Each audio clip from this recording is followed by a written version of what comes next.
have killed her and have buried her. Jesus!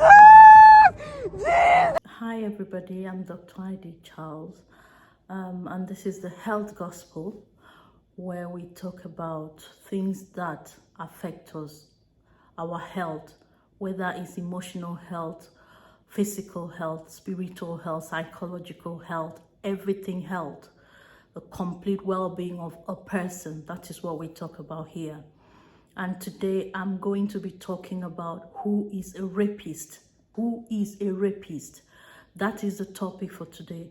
And this is courtesy of our dear young lady, my sister Iniobong Umoren, who was laid to rest today following a case of rape, murder, and being buried in a shallow grave before the police could get to where she was. She was already raped, murdered, and buried.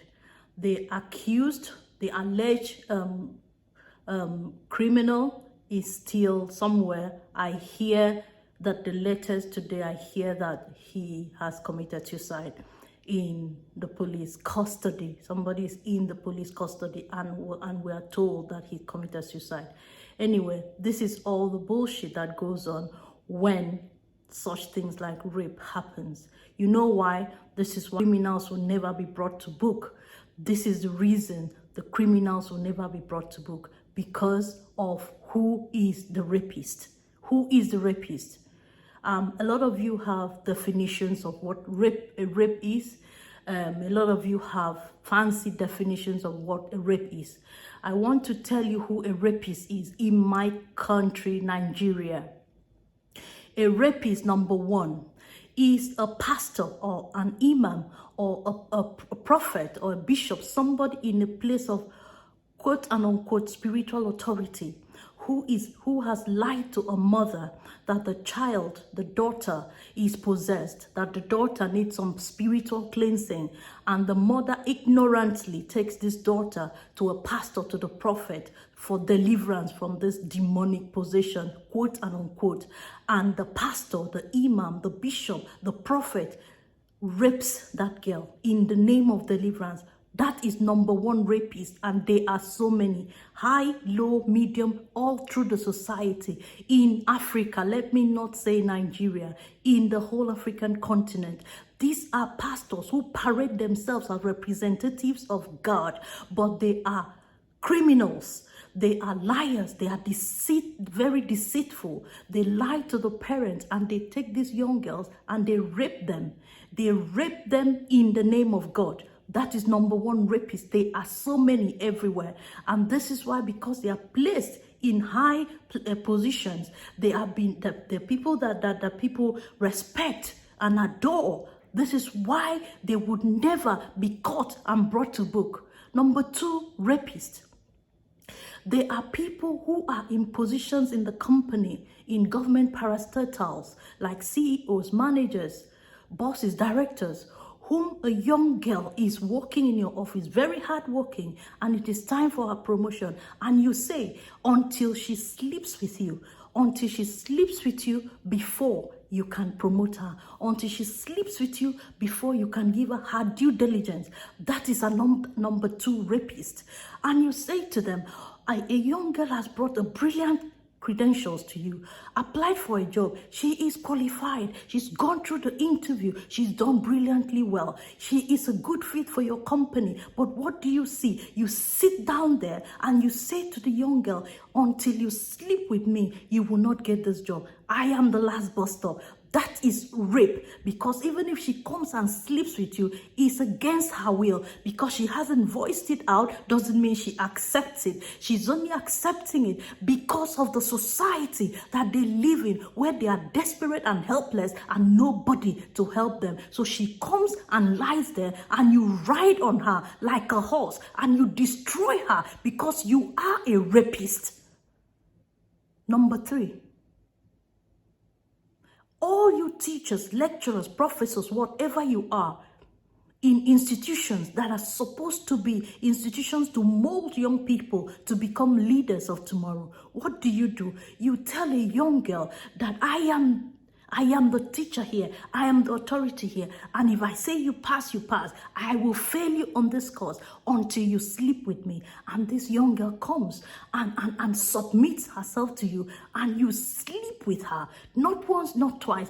Every time, because she wants to pass, because she wants a degree. Inside her, she's dying, but you don't care. You are not concerned. You've got no conscience. You sleep with her. You are a rapist. Number 4, you are a husband, a married man. In the house, your wife or yourself, you've gone to your village or anywhere and pick a young girl to come and help you with domestic affairs at home. Yes, she's come innocently to do the job you have asked her to do. But in the night, you have held her mouth, you press her down, and you rape her. 12, 11, 9, tell me about the 6 years old are being raped. You guys are the ones who you wear your suit on Sunday and you go to church and you take communion. You go to church and you hold Bible, or you go to the mosque and you are chanting prayers in the mosque. You are a deacon in the church. You're respected in the society, but at night you become a monster. You become a monster because you are a rapist, serial rapist. You are an inspector of police, or you are whatever at the level of police.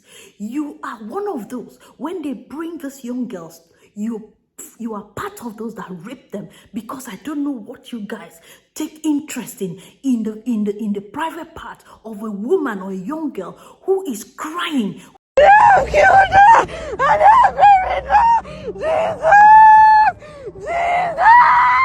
Who is weeping, and you are just there as if you are cloned. You are not a human being that's got blood in you. You don't care whether she's crying, she's dragging the bed, her body is torn apart. You don't care. You are raping her. You are a rapist. You were elected to govern, to protect your citizenry. Senator, president, governors, House of Assembly, whatever, chairman, whatever position you were elected to. What do? You use your position. Anyone that comes round or submits contract form, this woman is more than qualified to do the job.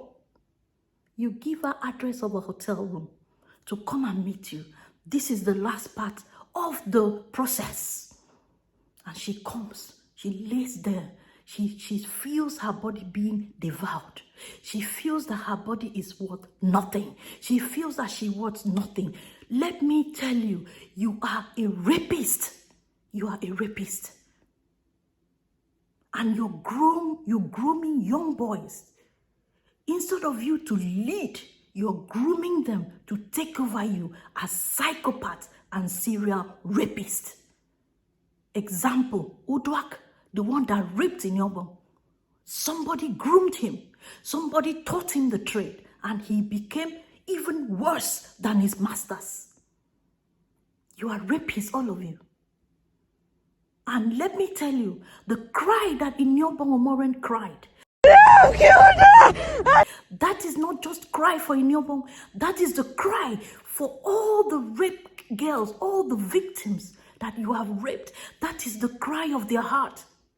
If you don't know, the day you rape any girl, you have killed her. Whether because her physical body is not dead, you think she's not dead, you have killed her emotionally, you've killed her psychologically, you have killed her. She will never be able to have a good relationship. She cannot fit in the society. She has post-traumatic stress disorder. She has anxiety. She has depression. What sort of a life have you left her with? Nothing.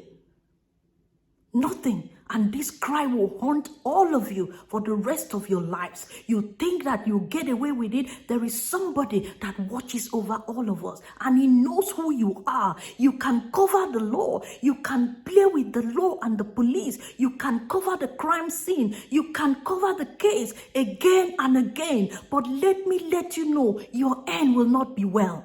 You will not end well. The cry of Inyobong Warren will haunt you, all of you rapists, for the rest of your miserable lives. You think because today they haven't caught you, Maybe you have killed Uduak in prison. That is okay, because that is the way, that's the character, that is what you guys do. You cover the case and move on and look for the next victim. That cry, that scream that I've played on this video will haunt all of you. Whether you are in your boss case, you were there, or you were part of it, or any of these categories that I've mentioned, this in your boss scream will haunt all of you. Whether now, whether in the next 5 years, 10 years, you will remember that your life, what you did, is what is haunting you. Because whatever a man sows, he will reap it. And today, Inyobo has been laid to rest, with my heart full of grief for a life, a young girl, a bright light that has been dimmed and seized and removed from the face of the earth. I want to say to every rape victim, you will get justice, whether in this life, whether through the law or through nemesis, you will get justice. I want you to be strong. I want you to be strong. I want you to take heart. I want you to use your pain to become your gain. I want you to walk through life with your head high up, because you're worth it. Don't let any man make you to become worthless. They are the animals. You are a queen. You are created in the image of God. You are beautiful.